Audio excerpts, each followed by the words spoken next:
AITA for walking out a Christmas dinner. After my parents gave my sister a car. Before watching the video, drop a comment telling me where you're watching from. I'd also really appreciate a like and a subscribe. The most interesting comment will be included in the next videos. Thank you to each and every one of you. Enjoy watching. My name's Marlene, 27, female. Growing up, I always knew my place in the family. It was somewhere in Lydia's shadow. Lydia, 30. My older sister. The golden child. She was the one who got the expensive dresses, the extra cash for fun money, the words of pride my ears ached to hear. Me? I got thrift store jeans, lectures about responsibility, and silence when I brought home straight A's. It wasn't that I didn't exist. It was that I existed as Lydia's contrast, the gritty one, the budget girl, the one who should learn to work harder if you want nice things. The thing is, I did work harder. Babysitting, weekend shifts at the grocery store, saving every dollar while Lydia spent summers at music camps and came home with new gadgets and glowing tan lines. I didn't even resent the work itself. I resented the message. Lydia is worth investing in. You? Not so much. By high school, it was just the air I breathed. Lydia got a car for her 16th birthday. I took the bus until I saved enough from my deli counter paychecks to buy a rusty old bike. They called it character building. Funny how character building never applied to her. Our parents, Dennis and Colleen, weren't monsters. They weren't overtly cruel. But their favoritism wasn't subtle either. Mom would gush to her friends about Lydia's choir solos while I stood there invisible, hands shoved into my second-hand hoodie. Dad once told me, "You'll be fine, Marlene. You're resilient." Which sounds nice until you realize it's code for we don't actually have to give you anything because you'll figure it out yourself. The bitterness simmered quietly. I wasn't the type to blow up. I learned early that if I spoke up, it got twisted. Why are you jealous? Why can't you just be happy for your sister? So I swallowed it, packed it down, and built a quiet life of survival. But last Christmas was the crack in the dam. We sat in the living room, twinkling lights, holiday music, the whole Hallmark setup. I already had that pit in my stomach, bracing myself for Lydia's grand gift. And then it happened. My parents led her outside, eyes shining like they were representing royalty. A brand new car, shiny, wrapped in a ridiculous red bow, like something from a commercial. And me? I got a sweater. It wasn't just a car. It was freedom, independence. The exact thing I'd been grinding toward for years, saving every cent from my crappy job, dreaming of the day I could stop begging rides or timing buses in the freezing cold. They handed it to her on a silver platter while I sat there, stomach burning. I remember my hands shaking when I tried to clap, the fake smile plastered on my face. Lydia squealed, hugged them, kissed Dad's cheek, and I just stared at my lap, the humiliation buzzing in my ears.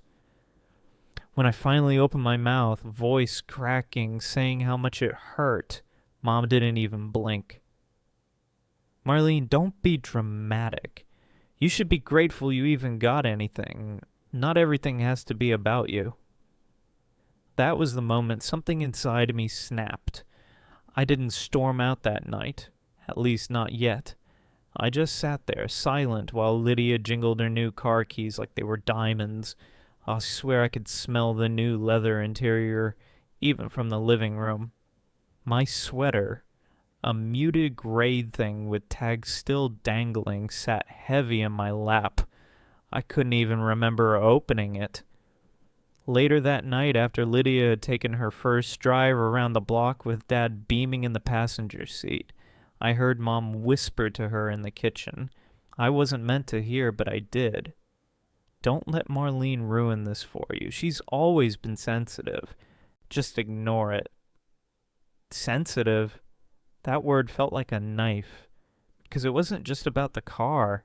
It was about every birthday where my cake was an afterthought. Every graduation where the camera focused on Lydia's face while I hovered off to the side. Every little moment I swallowed down, hoping if I worked harder or smiled wider, I'd finally be seen. And Lydia. It's complicated. She wasn't cruel, not in the traditional sense. She never called me names or pushed me down, but she also didn't refuse the favoritism. She leaned into it. She wore the pretty dresses, flashed the expensive gadgets, accepted every advantage like it was owed to her. I'd catch her glancing at me sometimes, this flicker in her eyes like she knew, like part of her understood what it felt like to be me, but she chose the role of golden child anyway. The truth? That hurt even worse. When I finally went to bed, I laid awake staring at the ceiling. My chest felt like it was going to cave in. My mind kept replaying Mom's words, Dad's proud grin, Lydia's squeals. My fists balled in the sheets, and I whispered to myself, never again. The next morning, Colleen acted like nothing had happened. She asked if I could help clean up wrapping paper and plates while Lydia and Dad went out to break in the car properly. My voice cracked when I said no. She gave me this look, tight-lipped, judgmental, and muttered, "You're ungrateful, Marlene. I don't know what we're going to do with you." That was it. The final straw. I walked upstairs, stuffed my essentials into a duffel bag, and walked right back down past her.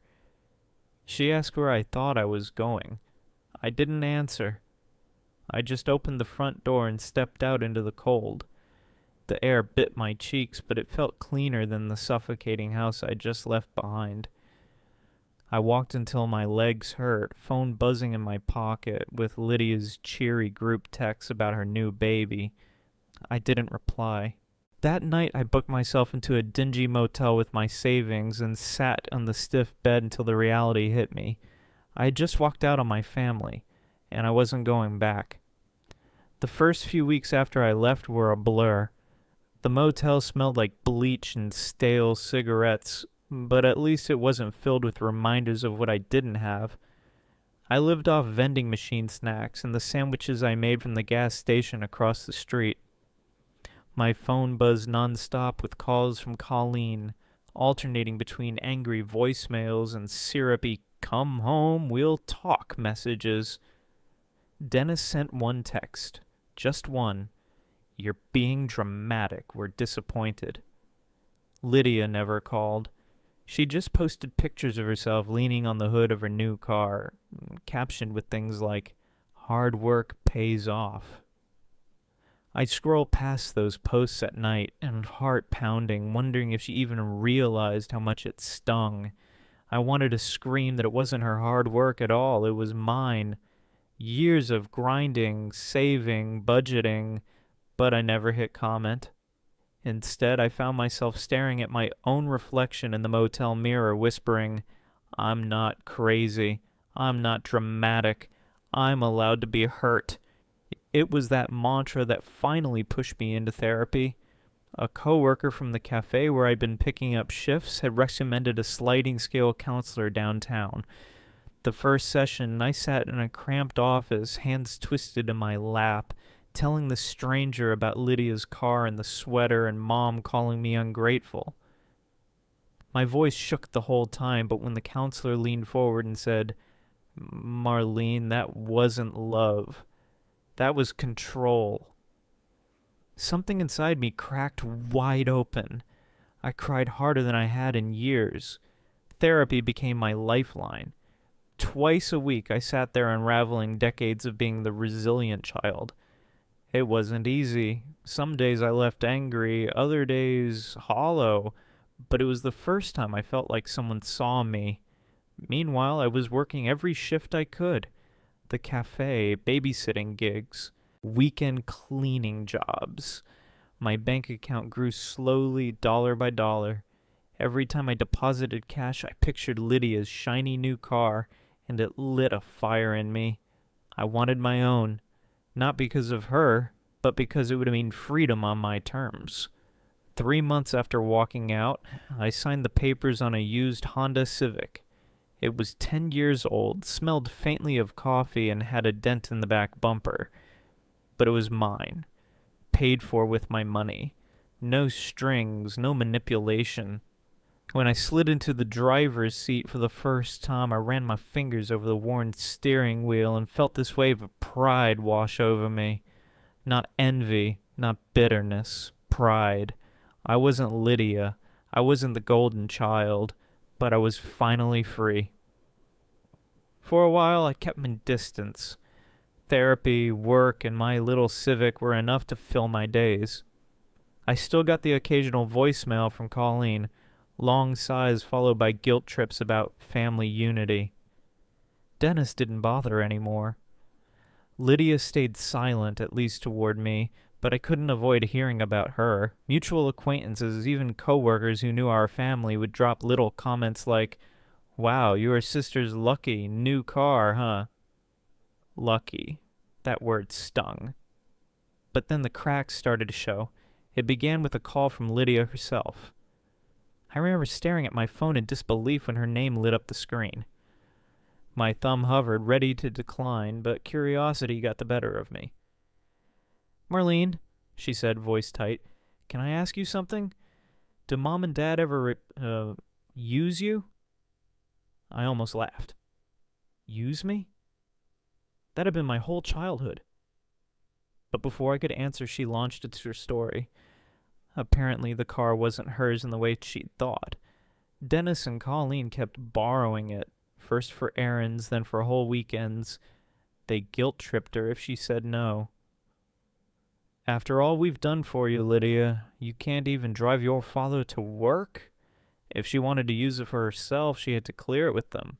And when she pushed back, Colleen would dissolve into tears, accusing her of being selfish and ungrateful. Listening to her, something inside me twisted.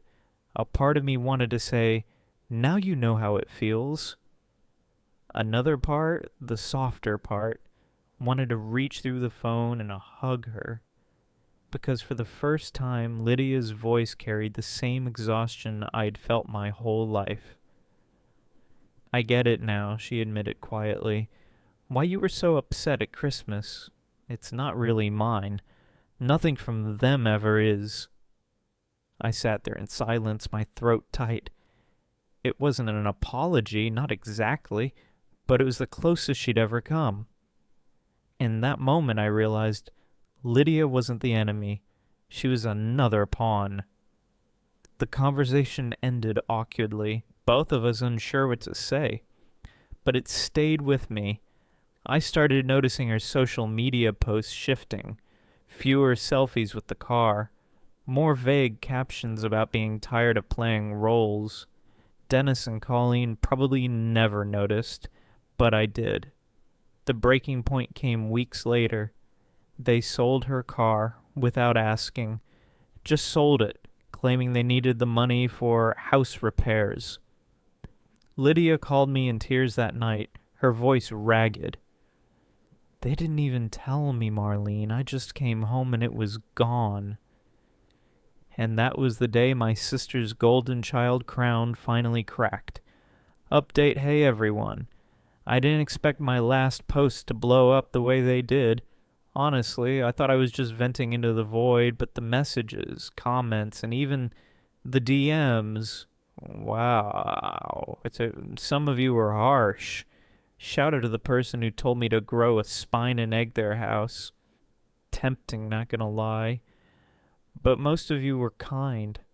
I didn't realize how much I needed strangers to just say out loud what I've been gaslit out of believing my whole life, that it wasn't in my head, that it really was favoritism. A lot of you asked about Lydia. I guess it's time for the part I didn't see coming. They sold her car. Just like that. No warning, no, "let's talk about this." Dennis apparently told her she didn't need it since she lived under their roof. Colleen added, "It was our money, our choice." Lydia called me sobbing. And here's the kicker. She admitted she envied me. Me, the sister in thrift store jeans with the rusty Honda. She said at least my car was actually mine, and no one could dangle it over my head. Hearing that flipped something in me. For years I saw Lydia as this untouchable golden statue, bathed in the light while I rotted in the shadows. Now she was calling me, broken and realizing the pedestal wasn't freedom. It was a cage. I'll be real. Part of me felt vindicated. Some of you will call me petty, but I don't care. I've waited my whole life for her to see what it's like on my side. But another part of me felt sad. Sad that it took this level of betrayal for her to finally understand. Sad that we wasted years resenting each other when the real problem was always Dennis and Colleen pulling the strings. Here's the twist, though. Lydia told me she's done. She's moving out. She wants to take control of her life for the first time. And this floored me. She asked if we could meet. Just the two of us, no parents, no audience, just sisters. I don't know if I trust her yet, but I said yes. And maybe this is naive, but I'm starting to think revenge isn't just about getting back at Dennis and Colleen. Maybe it's about building something stronger with the one person who actually knows what it feels like to live in that house. That doesn't mean I'm letting our parents off the hook. Not even close. If they want to play manipulative games, fine. I've learned from the best. But this time, I'll be the one pulling strings. When Lydia and I finally met, it wasn't some tearful movie scene. No violins, no dramatic hugs. Just two sisters sitting across from each other at a booth in a dingy diner off Route 9. The kind of place where this coffee tastes like burnt rubber and the waitress calls everyone hon. She looked smaller. Not physically. Lydia still had that polished exterior. But something about her posture, the way her hands kept fidgeting with the sugar packets, told me the shine had worn off. "I don't know where to start," she said quietly. "I've been such an idiot." I didn't let her off the hook. "You've been complicit," I said, blunt. "You let them use you as the golden child while I was left with scraps. You didn't fight it." Her eyes filled, but she didn't argue. "You're right," she whispered. "I've wanted their approval too badly. I didn't realize until now it came with chains." We sat in silence for a while, both of us staring at the cracked vinyl of the booth. For the first time in years, I didn't see Lydia the golden child. I saw a girl trapped in the same cage I had been, only gilded instead of rusted. "Then what now?" I finally asked. She took a shaky breath. "I'm moving out, but I want more than that. I want us. I don't expect forgiveness overnight, but I want to try." That should have been enough. And maybe, for a normal family, it would have been. But Dennis and Colleen weren't normal parents. They were controllers, manipulators, masters at rewriting history until you question your own memory. If Lydia thought she could just walk away without consequences, she was wrong. They wouldn't let their prized daughter leave without a fight. And here's where the revenge started forming in my head. Not fire and fury, not slashed tires or screaming matches. Something quieter, sharper, something that would cut where it hurt most. Their reputation. Dennis and Colleen loved appearances, perfect family photos, Christmas newsletters full of Lydia's accomplishments, church friends who whispered about how lucky they were to have such talented daughters. If there was one thing they couldn't stand, it was losing control of the narrative. So I made a plan. Not for me, at least not only for me, for Lydia too. For once she was ready to stand on her own. And if our parents wanted to play puppet masters, Then fine. We'd cut the strings in the most public way possible. Lydia didn't know the details yet, but I could already picture it, their carefully curated image unraveling right in front of the people they cared about most.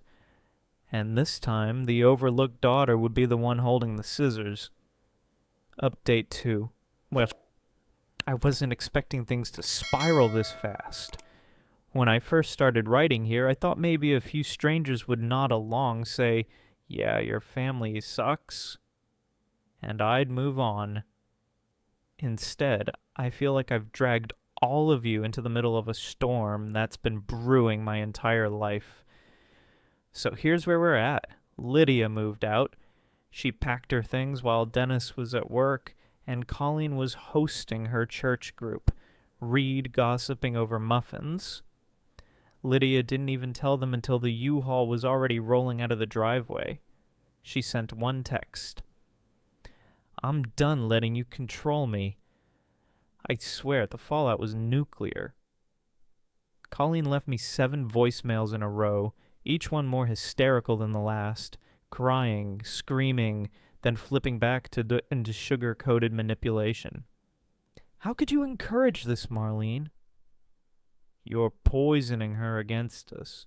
You've always been jealous, and now you've dragged your sister down with you." Dennis was quieter, which honestly was worse. He sent me an email, yes, an email, about betrayal of family values and how I'd embarrassed them beyond repair. That last line made me smile. Because embarrassing them? That's exactly what I had in mind. See, Lydia finally let me in on something. Dennis and Colleen's obsession with their perfect family image went deeper than I knew. They bragged about us constantly, at church, at Dennis's office parties, in their Christmas newsletters. All those years I thought they just didn't see me. It turns out they were using me as a prop. The resilient daughter. The one who never needed much. A convenient character in the story of how wonderful they were as parents. So Lydia and I decided to flip the script. She posted a long, unfiltered message on social media. Public, not private. No names were spared. She wrote about the car, about how they used it as leverage, about how their gifts always came with chains. She admitted that she let herself play the golden child, but that she was done.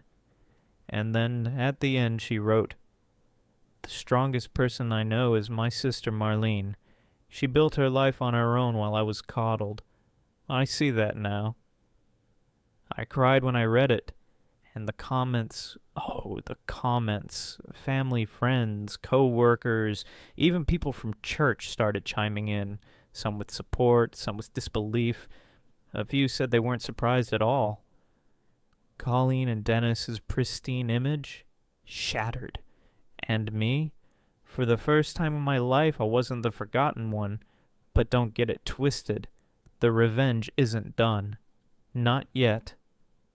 Because if Dennis and Colleen think a few social media posts are the worst of it, they're about to learn what it feels like to be truly powerless. The funny thing about revenge is that once it starts rolling, you don't always have to push it. Sometimes all you need to do is open the door and watch people trip over their own lies. That's exactly what happened with Dennis and Colleen. After Lydia's post, word spread fast. Her story got shared, screenshotted, passed around in circles they cared about most. The whispers reached Dennis's office.